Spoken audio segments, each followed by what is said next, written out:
couple of big questions that I want to use to organize our session today for on production and power enslaved societies. So, how is labor shaping the lives of enslaved people in the U.S. South? What's happening with the work, and what does that mean for the people who are actually required to do the work? Um, and how are enslaved people struggling or wrestling or navigating relationships with slave owners? And this one in particular, we might develop really fully in our conversation about the two documents that I sent out, one from Frederick Douglass and one an interview with Sally Smith. But I do want to keep both of these questions in mind as we move through what we'll talk about today. And so this is the stuff that I'm going to use to organize my thinking, or that I've used to organize my thinking today. These are the big questions. I'd like to start with a few big and foundational points that I try to convey to students when I teach them about slavery. One of the things that I said, this is a difficult subject, and it's emotionally difficult sometimes to think about the horrors of enslavement. It's also, in about 30 minutes, it's difficult to sum up the entirety and the complexity of what slavery was.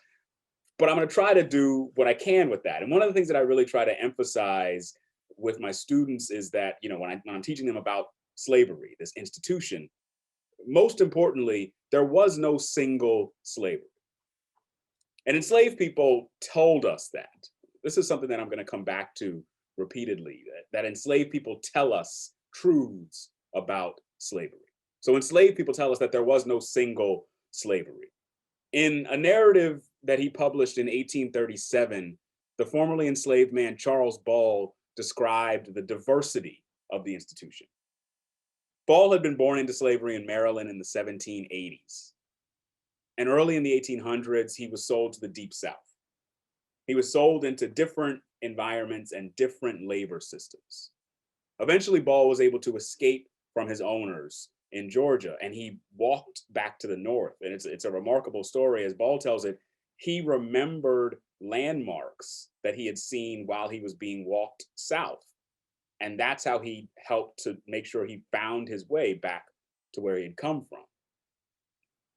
In the narrative, Ball wrote, "The general features of slavery are the same everywhere. But the utmost rigor of the system is only to be met with on the cotton plantations of Carolina and Georgia, or in the rice fields which skirt the deep swamps and morasses of the southern rivers.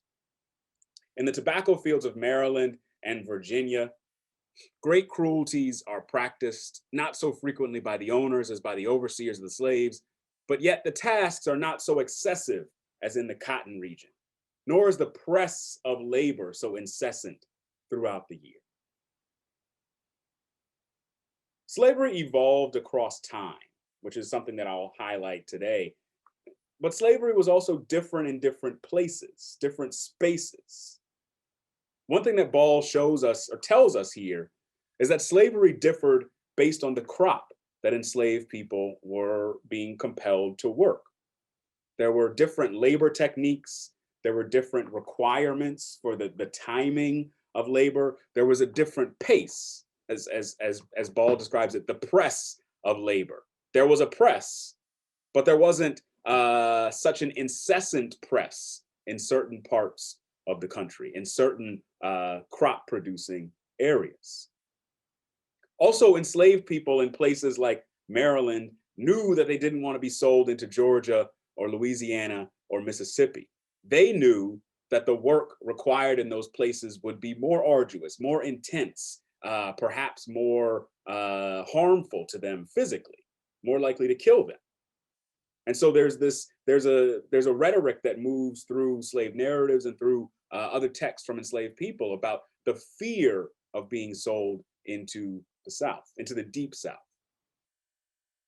So there's a lot of variability, there's a lot of diversity, a lot of complexity in the institution of slavery. But within that variability, I want to talk about three broad truths about American slavery, things that were shared across time and space, characteristics of slavery. This is what Charles Ball, so this is my reading of what Charles Ball is getting at by saying there were general features of slavery. First, People were treated as property. People were bought and sold. People were used as collateral for loans. Human beings. People were transported against their wills. They were property that was mobile, and that is literal in the fact that you can compel people to walk. But also in the more economic sense, this property was mobile because it could be exchanged. Human beings were treated as property. Second, enslaved people were forced, often through violence, to do work for slave owners. And usually that work was in pursuit of profit.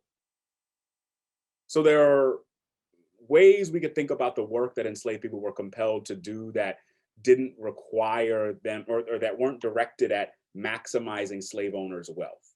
In most cases, domestic labor by enslaved people was not driven at profit in the same way that agricultural labor was. There are also ways we know that slave owners tried to compel enslaved people to do work without physical violence.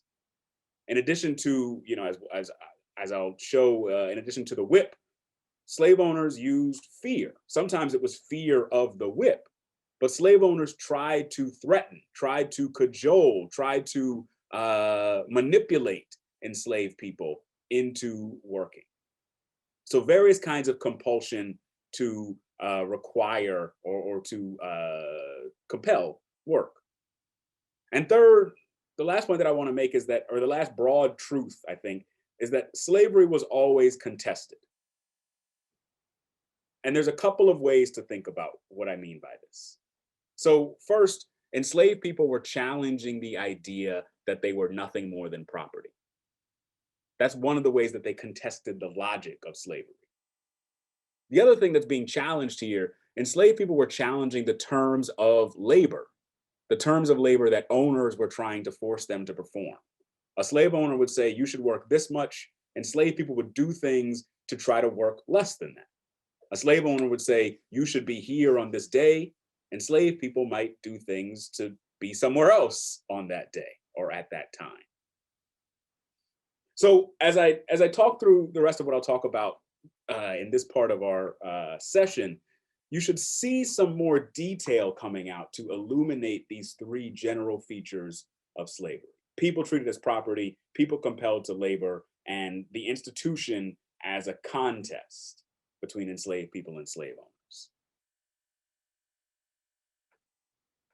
I'll talk a lot today about cotton plantations. And this might sound weird since I've just said that slavery differs based on the different crop that's being produced. Cotton plantations don't represent all aspects of slavery all over the country. But I'll talk about a lot about cotton plantations because these plantations and because this crop was at the center of some of the key developments in American slavery in the 19th century. Enslaved people were property, and increasingly, American slave owners were making money by forcing enslaved people to cultivate cotton in the Deep South. Cotton was at the heart of slavery in the 19th century United States. The invention of the cotton gin made this cotton economy possible. It made possible a large-scale plantation economy. Eli Whitney patented the machine, the cotton gin, in 1793. And it was a new way for people to separate the seeds of cotton from the fiber. The seeds were trash. The fiber, the soft white stuff, was the good stuff, the valuable stuff. Before the cotton gin existed, enslaved people were forced to do this by hand. And this was slow, separating the seeds out from the cotton. The slow, arduous, or the tedious nature of that work, that limited the amount of cotton that could be sold in any given year. The crop, you pick the cotton and you can't just leave it sitting in a warehouse for months and months while people pick through and pull out the seeds. The cotton that's in there is going to rot, or is going to mold, or it's going to go bad, right? It's going to get dirty. And so the cotton gin made it possible to clean more cotton more quickly And that in turn made it possible for slave owners to sell more cotton. As a result of this machine, more enslaved people were forced to produce more cotton to satisfy slave owners' desire for profit. So before the cotton gin, there was a bottleneck in the production process. And the machine opened that process up. It facilitated this one slow part of the cotton production process. So cotton grew well this is just an image of Whitney's patent, which I don't actually know how to read it very well, but I think the crank in the second image is the part that is most familiar to me as an image of the cotton gin. So cotton grew well during the long and hot summers in the Deep South. At the same time, the fact that those summers were long and hot was part of what made slave labor so difficult in this part of the country, this part of the nation. Enslaved people planted seeds in the spring, and then they would spend the summers hoeing to keep down weeds and grasses. And then beginning about late August and stretching all the way into the fall, they would pick cotton. The picking was a particularly difficult process because cotton is a stubborn crop. And I realized that as I was putting this together, when I say this to my students, I'm assuming it comes across as a very unfamiliar thing because I doubt that many of them grew up on farms where they might have been required to pick cotton. But my dad grew up, who was not that old, but grew up in Central Virginia on a farm where occasionally he would have to pick cotton. And so I don't know if that's the experience for some of y'all, but I know that this might sound familiar. Picking cotton was a difficult process, and it was the crop itself is stubborn. What you're seeing here is a ripe cotton boll. The bolls bloom open and the raw white cotton fibers are exposed when the crop ripens. But the bolls don't always open completely. And the edges of the plant, which you can see here, they're sharp.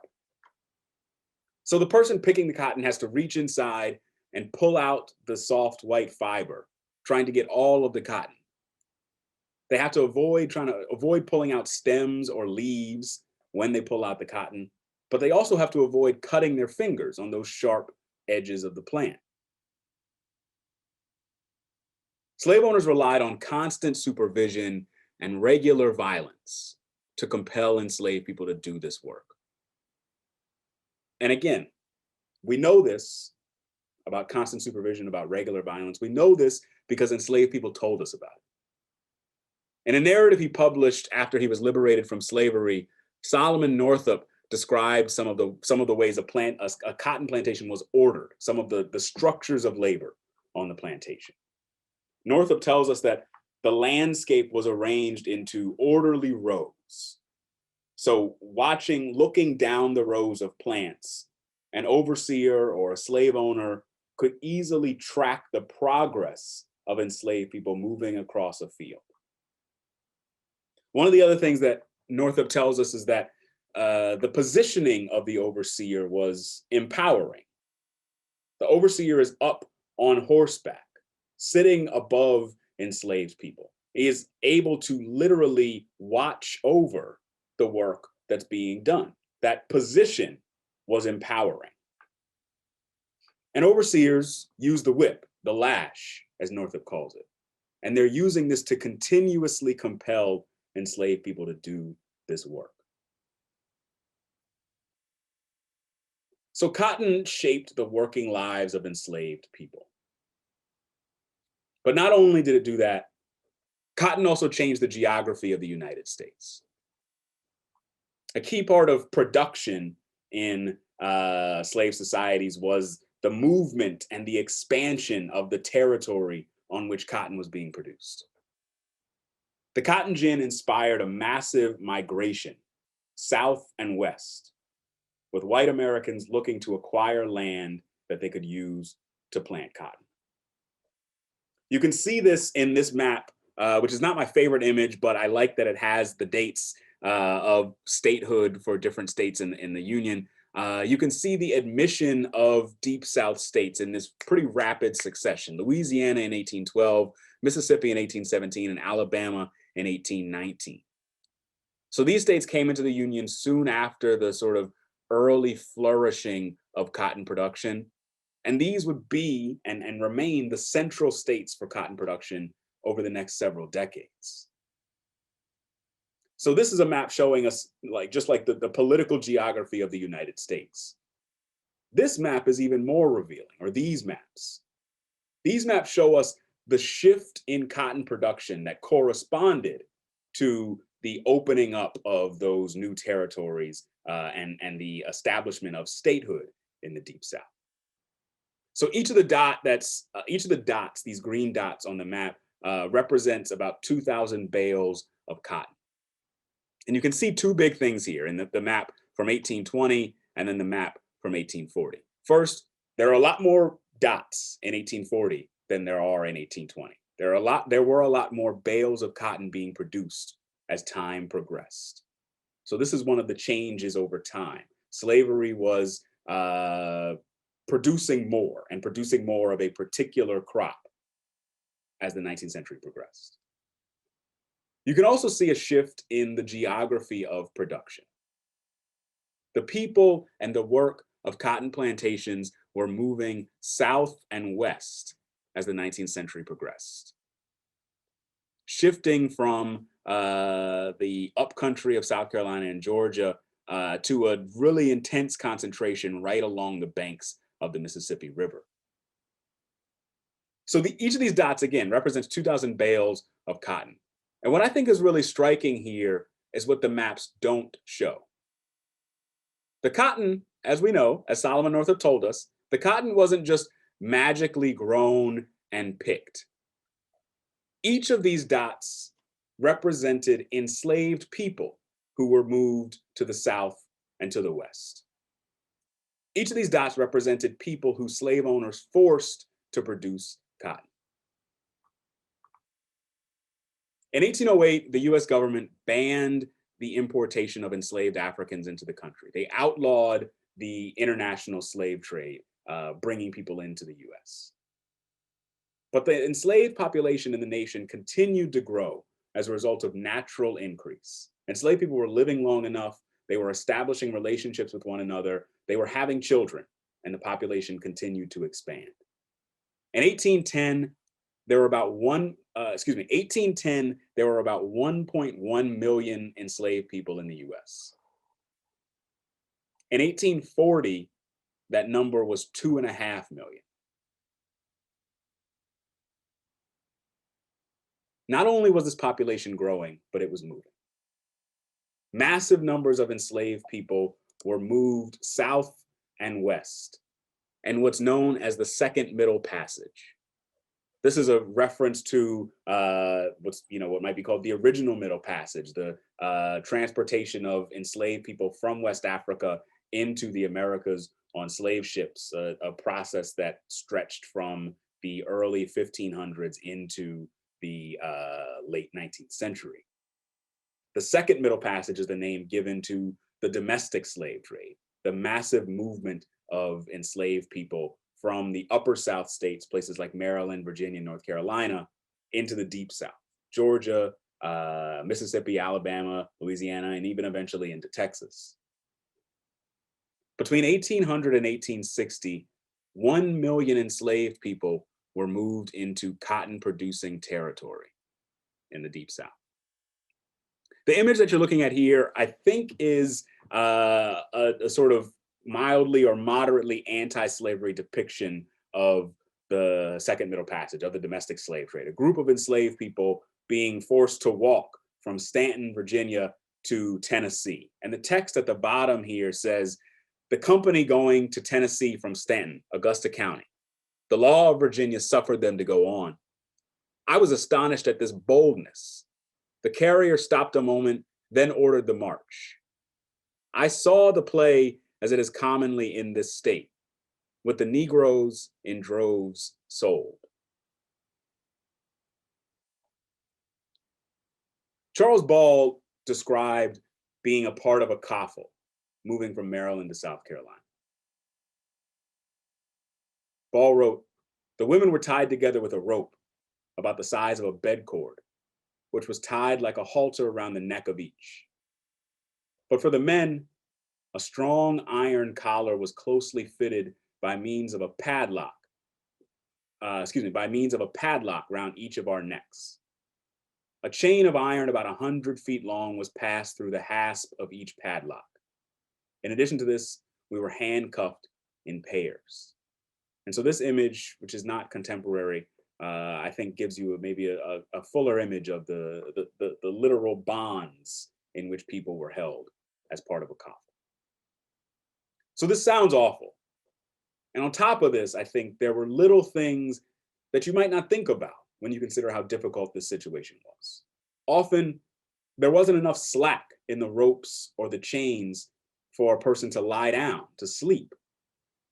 People would be bound together in pairs. And so when one person needed to use the bathroom, they had to stay bound to that other person. Enslaved people were treated as property, and part of what made them valuable was that they could be sold or moved just like this, moved to a place where their labor was in high demand. Charles Ball's owner in Maryland would have made a good deal of money by selling him into the Deep South, where he could be put to work on a cotton plantation. Most of the people who were moved in the Second Middle Passage had been sold in states like Maryland and Virginia, the Upper South. Slave traders would buy people and then lead them on a march, a trek, to a place like Georgia or Louisiana.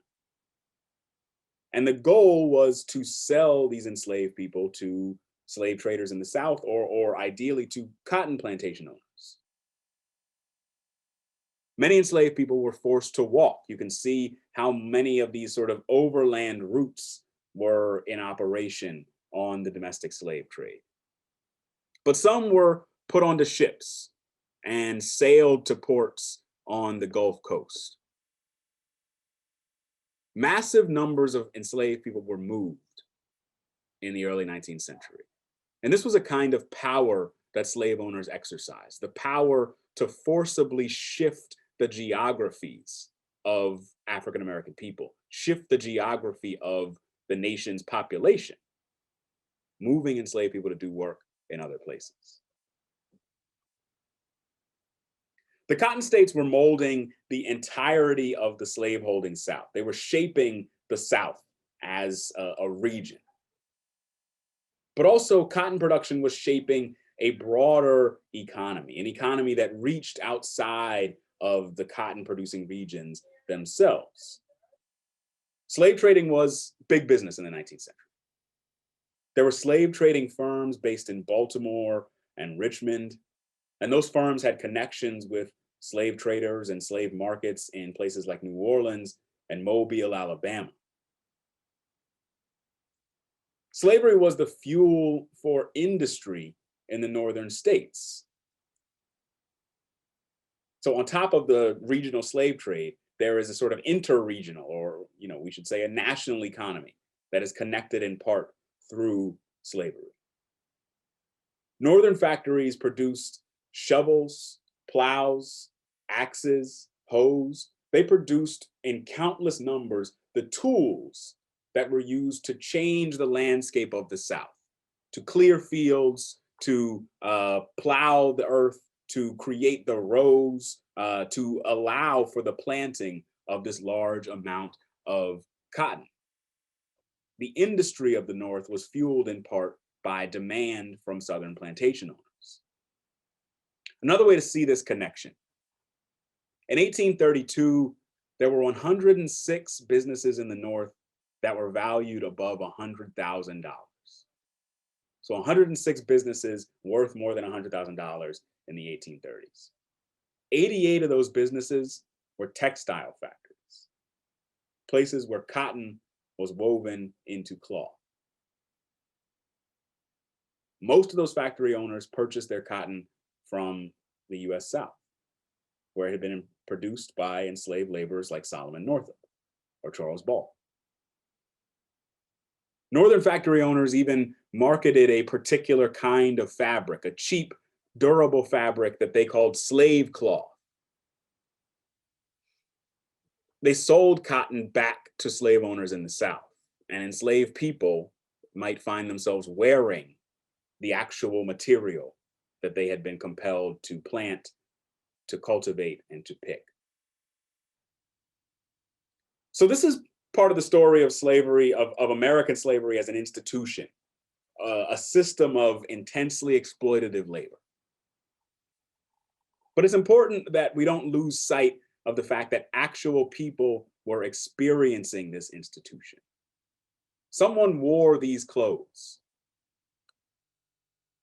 So one of the benefits of narratives like that from Solomon Northup or Charles Ball, or first person accounts that like the ones I gave y'all from Frederick Douglass and from Sally Smith, one of the benefits of these texts is that they give us a window into the actual human experience of enslavement. They allow us to see how it felt for people to be enslaved. So in the last few minutes here, I want to turn and say a bit more about the human experiences of enslavement within this massive exploitative economic institution.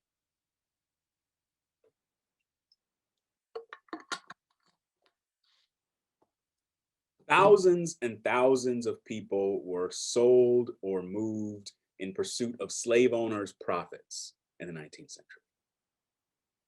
One way to measure the human cost of that, or the human experience of that, historians estimate that as a result of the domestic slave trade, as a result of the Second Middle Passage, about 1/3 of enslaved people's marriages were broken up in the upper South states, Virginia, North Carolina, Maryland.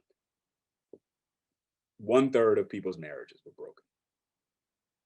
It's likely that sale and forced movement separated about half of all enslaved children from at least one of their parents. But as all of this proceeded, enslaved people organized and they strategized and they looked for ways that they might claim some power over their lives. Sometimes enslaved people challenged slavery from within the domestic slave trade. In 1841, a group of enslaved people rebelled aboard the slave ship Creole. The ship had sailed out of Norfolk, Virginia on the way to New Orleans. But a group of about 18 to 20 enslaved men rose up. They were able to overwhelm the crew and overtake the ship. They killed one of the crewmen, they injured several others, and they took charge.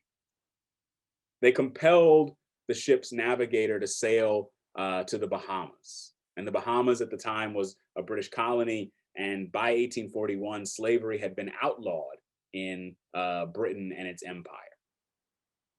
And so the people aboard the ship Creole went to court in the Bahamas, and they won legal freedom there. So this is the stunning moment when the Second Middle Passage sort of backfired. It blew up in the faces of slave owners and slave traders. But the events of the Creole was a pretty rare case. More often, enslaved people did things on plantations, on farms, in order to try to shape the terms of their labor. Every day, enslaved people did things that were different from what their owners would have wanted. They would break tools. They would steal food or alcohol. They would organize and enjoy secret parties with friends and neighbors. Some, like Frederick Douglass, would find ways to try to learn to read. They would trick people, as Douglass did, to giving them the tools of literacy, teaching them their letters. They would wander. They would move outside of the spaces in which they were supposed to be. A lot of the things that enslaved people were doing to try to gain control of their lives were predicated on efforts to shape the actual process of work, the day-to-day life of enslaved people, the labor of something like cotton production. And one of the most frequent things that they could do was to try to change the pace of their work.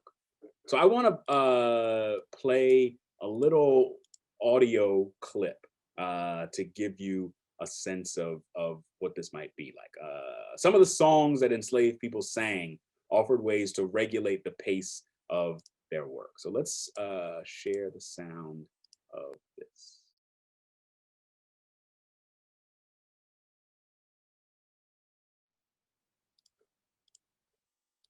So you can get a little bit of a sense from this song, Ho Emma Ho. You can get a little bit of a sense of the fact. I think that it's got a little bit of a rhythm. You can imagine it being a nice experience to join in the singing. And part of what I think is important about the performance that you just heard there is the collective nature of it, the call and response, that people are participating. People can sort of feel a kind of togetherness in the singing of it. So I can imagine that sometimes that song might be sung when people are not working, on an evening or a Sunday when folks are gathered around a house and they're just hanging out and they're entertaining themselves. And so it might sound like ho Emma ho, like with a little pep, with a little joy in it, right? But I can also imagine a hot early August day in Mississippi, out in the field with people being compelled to, as Northup was describing, pick cotton under the threat of the whip. The people out there want to make sure that nobody makes anybody else look bad, that nobody works faster than a manageable pace for everybody. And so on that kind of day, a song might sound more like ho Emma ho. And that little tweak, that little shift, I think, in the pace of the song might enable enslaved people to communicate about how they wanted the work to look that day, and to collectively decide, you know what, it's too hot out here. We're only going to do what we can. And this way we make sure everybody's on the same page. So this is a tool that an enslaved person or that a group of enslaved people might be able to use in pursuit of some control over the thing that shaped so much of their lives, the actual work they were forced to do. A couple of last points here. Slave owners and overseers give us evidence of how concerned they were about enslaved people acting outside of the bounds of slave owners' control. We look back at this piece from Northup. Northup is telling us that slave owners are keeping a very close watch. They're doing this, slave owners and overseers were so watchful because they felt the need to keep enslaved people on task. This intense oversight was necessary in the minds of slave owners because enslaved people didn't always do what slave owners wanted. Sometimes some of the best evidence we have of the fact that slavery was a contest comes from complaints from slave owners. There's a woman who was named Ada Bakat. Ada was the owner of a number of enslaved people, and she was writing in her journal one day complaining about the conduct of a number of young men that she owned. The men had been out wandering, and they didn't have passes giving them permission to be doing that. And so Ada was worried, and she wrote about her concerns in her journal. What she said was this: I hope that I may make them, I hope that I may be able to make them understand that I am mistress and will be obeyed. She was worried about whether she could actually convey and cultivate authority on a plantation. She was worried about the fact that her control was not absolute. And so one of the last things, the last thing I'll say here, and then I'll stop, is that what Ada Bakat is concerned about is not necessarily a feeling that or not necessarily a situation in which enslaved people are dominating her. Enslaved people have all of the power. Enslaved people are in total control. The problem for her is that in her mind and in the minds of other slave owners, slavery was like a fence. The ideal for slavery was a completely closed circle, maybe a bubble, even, right? Containing enslaved people, compelling them to be in certain places, to do certain things. What she discovered, though, was that when these enslaved men were out wandering, that there's a little hole in the fence or a little puncture in the bubble, that the control that she wanted was not absolute, was not perfect. And so the complaints of slave owners might exaggerate the intensity of the problem as they saw it. But they tell us fundamentally that there was a problem, that the power that slave owners were exercising was contested regularly, openly by enslaved people. So I'll stop there, and I think I probably gone.